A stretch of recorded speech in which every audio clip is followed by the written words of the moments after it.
Sveiki, aš žurnalistas Gintaras Radauskas. Aš Eglė Krištopaitytė ir čia laida Kompasas.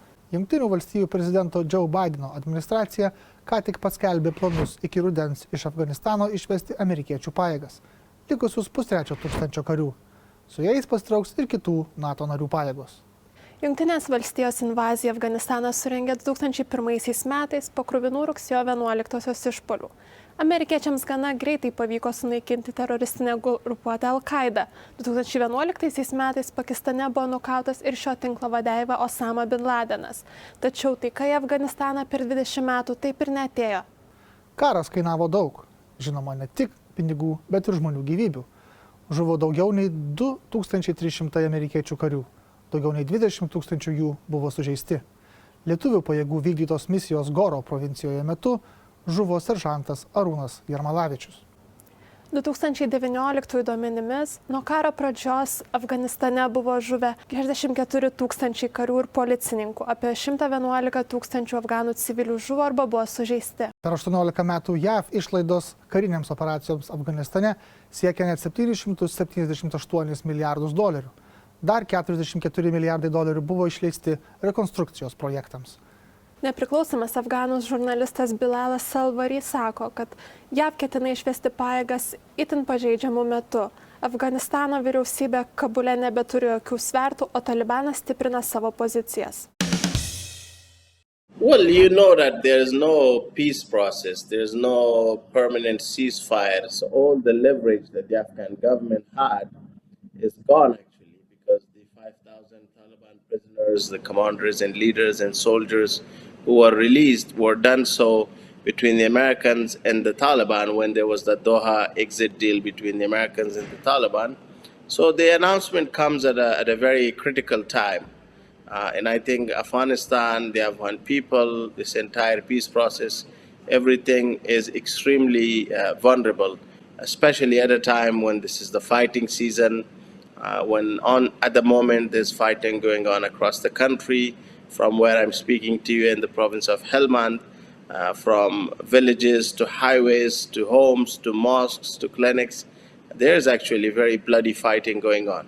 So how this withdrawing foreign troops from Afghanistan might affect security situation here? Well, so we all know that the American air power was very crucial in terms of providing support to the Afghan National Security Forces in districts and villages, especially on checkpoints.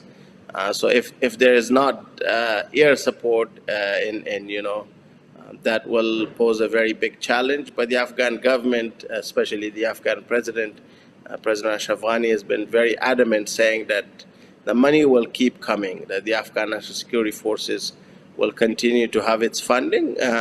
Needless to say that until and unless there is a comprehensive ceasefire, until and unless there is a credible peace process, the suffering and fighting and bloodshed and carnage will continue. We have to remember that on everyday basis, Afghans are getting killed, from civilians to soldiers to Taliban.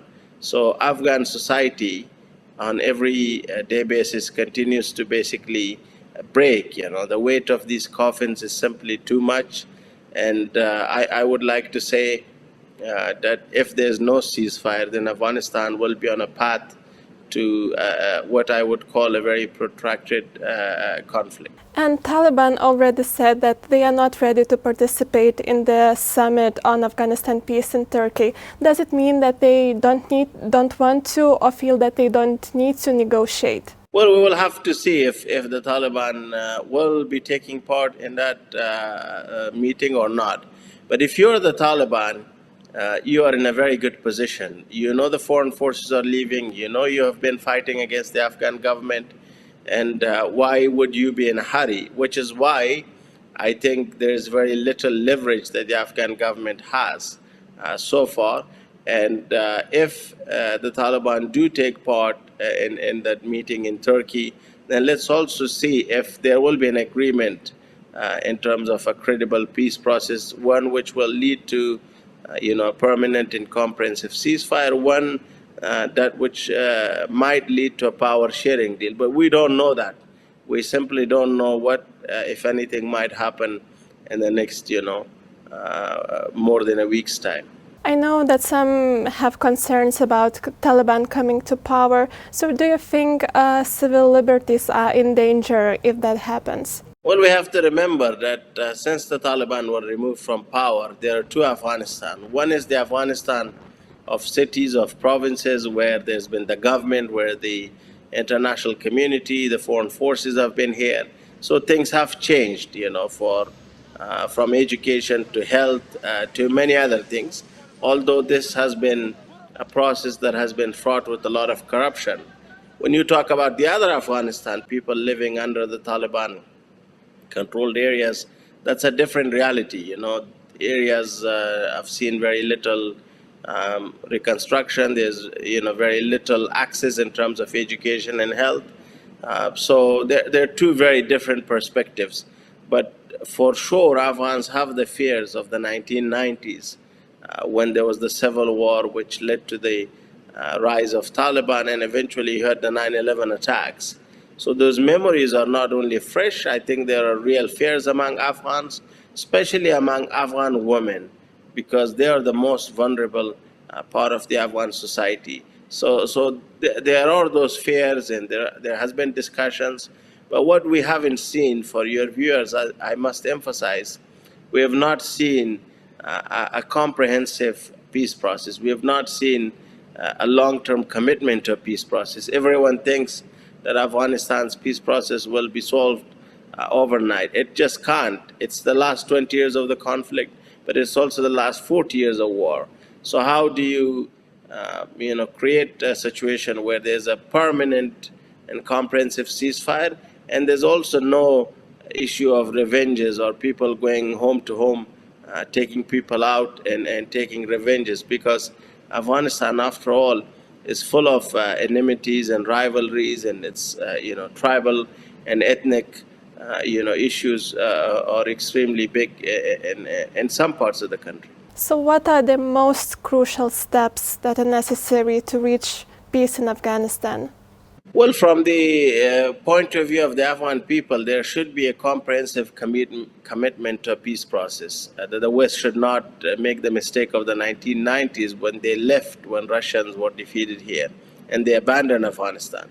So first of all, you should have a peace process where everyone should have representation, from civil society to women's group, to victims, for example. Victims on all sides must have a representation, and that all sides must agree to a peace process that stops the bloodshed and killing inside Afghanistan. What we have to remember, what happened over the last few years in a place like Doha, it was the Americans talking to the Taliban. Then the Afghan government started talking to the Taliban. But the bloodshed and the killing and the fighting did not stop on the ground. So it is very meaningless. It's just talks about talks and about talks. And the Afghan civilians, especially women and children, are paying a very, very big price for this conflict. Whether you talk about a roadside bomb, or you talk about an airstrike, or you talk about ground fighting. JAV karinio jūrų laivyno magistro mokyklos Kalifornijoje profesorius Thomas Howardas Johnsonas Kompasui tvirtino, kad amerikiečių pajėgos Afganistane padarė daug klaidų ir apskritai tiesiog tingėjo. Jis nebejoja, kad karą Afganistane reikia laikyti pralaimėtų. Biden was never, even under Obama, was never a big supporter of the war in Afghanistan. He was very against the U.S. surge that brought U.S. forces up to the level of 105,000. NATO at the time had 50,000. So we had 155,000 people in the country. But Biden was not in favor of the surge. Biden wanted us to merely have counterterrorism forces in Afghanistan. He was completely against counterinsurgency, which is basically nation building, but he was completely against it. So if anybody had taken the time to study what Biden's position was during the Obama presidency, they wouldn't be surprised at all on how he's reacted. He very reluctantly accepted. Well, he didn't accept May 1 because he doesn't want to have a chaotic withdrawal. So he's, of course, as you know, he suggested that all troops will be out by September 11th. Now, the Taliban have even taken that as somewhat of an affront and have started certain attacks again. But I expect that we'll be out by September 11th, or maybe a little sooner. And this will be a major change for Afghanistan. Yes, we'll talk about that a little bit later, but let's just talk about the U.S. troops and the U.S. involvement in Afghanistan for the last 20 years, right? The troops spent 20 years in Afghanistan. It's been called, America's longest war, the forever war, the endless war. Was it worth it, in your opinion? When you look back at it, right? 20 years, Al-Qaeda was beaten quite early. Bin Laden was killed after 10 years. In Pakistan, neighboring Pakistan, which is also a big factor in Afghani politics and geopolitics, I think. But what do you think? Was it worth it at all? Well, people that are really Afghan watchers as I am, would suggest that there was tremendous, what's known in the military as task creep.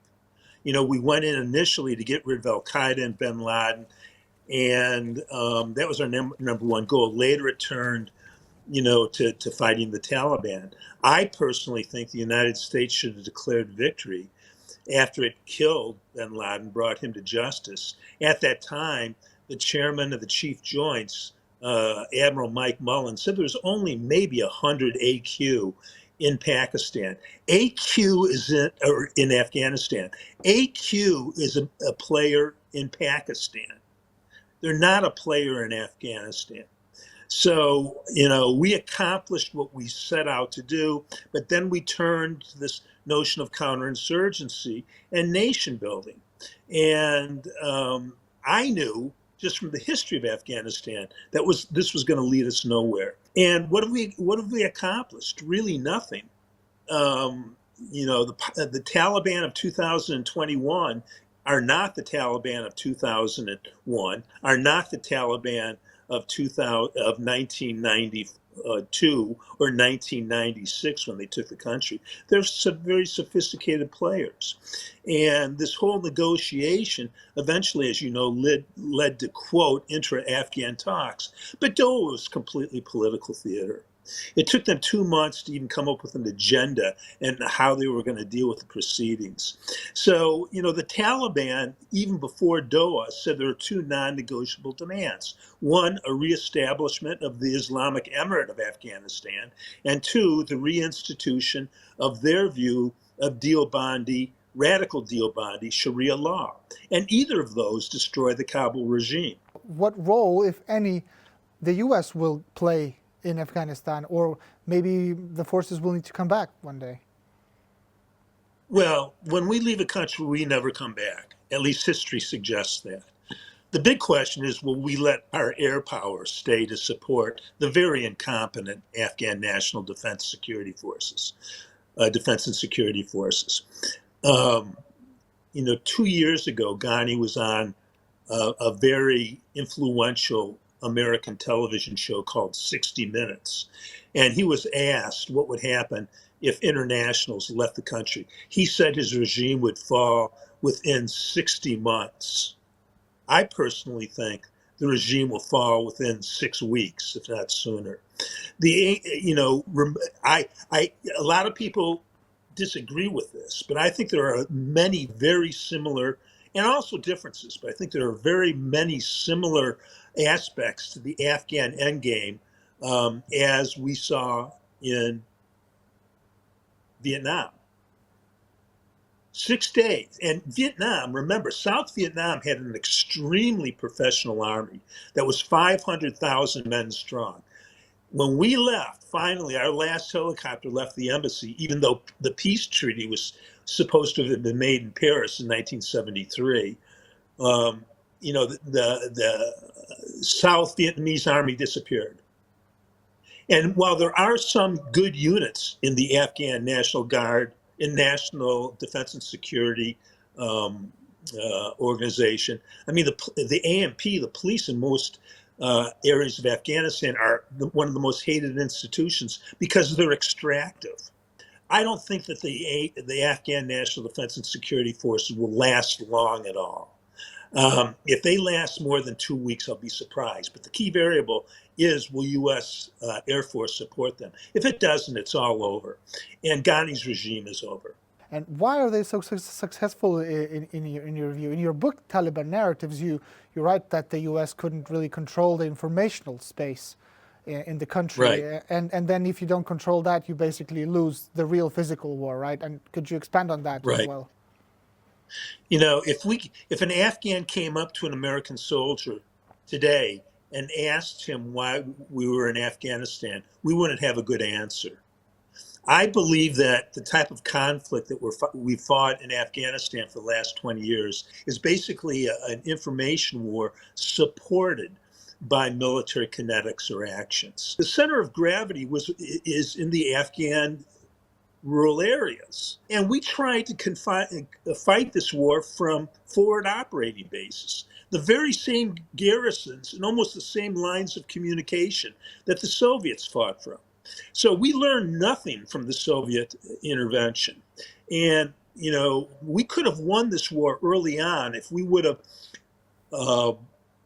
gone to the key leaders of every district, because in an insurgency, you never kill your way to victory. I mean, history shows this. What you do is you make the insurgent irrelevant. And if we would have been in the cities, in the villages, the Calais, we could have made the insurgents insignificant or irrelevant. And it would have had a tremendous impact on the Taliban because they relied on their logistics, primarily on the population in the rural areas. And we could have stopped that. But this might sound pejorative, but our military was too lazy to follow that type of a program. And it's resulted in us getting a defeat. You can't fight this kind of war with banker hours out of a fob, you know, and that's a statement right out of General Petraeus's playbook. But what we would do, sometimes we went into the villages, but we always left at 4 o'clock, and the Taliban were watching all the time. And as soon as we left, the Taliban were back in the village. Šį kartą tiek. Likit su 15 min.